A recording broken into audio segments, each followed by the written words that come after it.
ഒരിക്കൽ അടുത്തും പിന്നീട് ബദ്ധശത്രുക്കളായും രണ്ടു വഴിയിലൂടെ നീങ്ങിയ NSS general secretary G Sukumaran നായരും SNDP യോഗം ജനറൽ സെക്രട്ടറി വെള്ളാപ്പള്ളി നടേശനും വീണ്ടും ഐക്യത്തിന്റെ പാതയിലാണ്.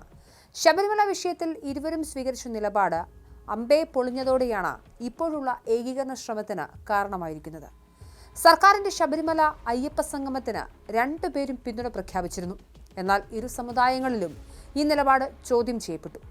തദ്ദേശ സ്വയംഭരണ തെരഞ്ഞെടുപ്പിന് മുന്നോടിയായി ഹൈന്ദവ സമുദായത്തിലെ പ്രബലരായ NSSനെയും SNDPയെയും കൂടെ നിർത്താൻ വേണ്ടി കൂടി ആവിഷ്കരിച്ച പരിപാടിയായിരുന്നു പമ്പയിലെ ആഗോള അയ്യപ്പ സംഗമം. സുകുമാരൻ നായരും വെള്ളാപ്പള്ളിയും പരിപാടിക്ക് നിരുപാധിക പിന്തുണ പ്രഖ്യാപിച്ചു. ഇരു സമുദായങ്ങളിൽ നിന്നുള്ള എതിർപ്പ് ഇവർ കാര്യമാക്കിയില്ല. രണ്ടുപേർക്കും ലക്ഷ്യങ്ങൾ പലതായിരുന്നു.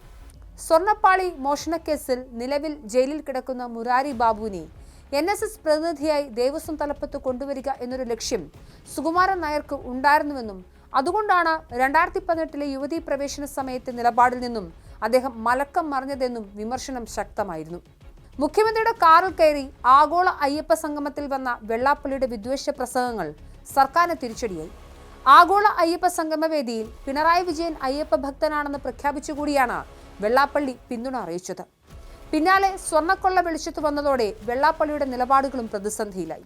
മുഖ്യമന്ത്രിയെ ഒരു വർഗീയവാദിയെ കാറിൽ കയറ്റിയെന്ന തരത്തിലുള്ള പ്രചരണം സംസ്ഥാനത്തുടനീളം LDFന് തിരിച്ചടിയായി. ഇങ്ങനെ രണ്ട് സമുദായ നേതാക്കൾക്കും പിടിവള്ളി നഷ്ടപ്പെട്ട അവസ്ഥയിലാണ് പുതിയൊരു സഖ്യമുണ്ടാക്കി തട്ടുകേട് മറയ്ക്കാനുള്ള ശ്രമം നടക്കുന്നത്.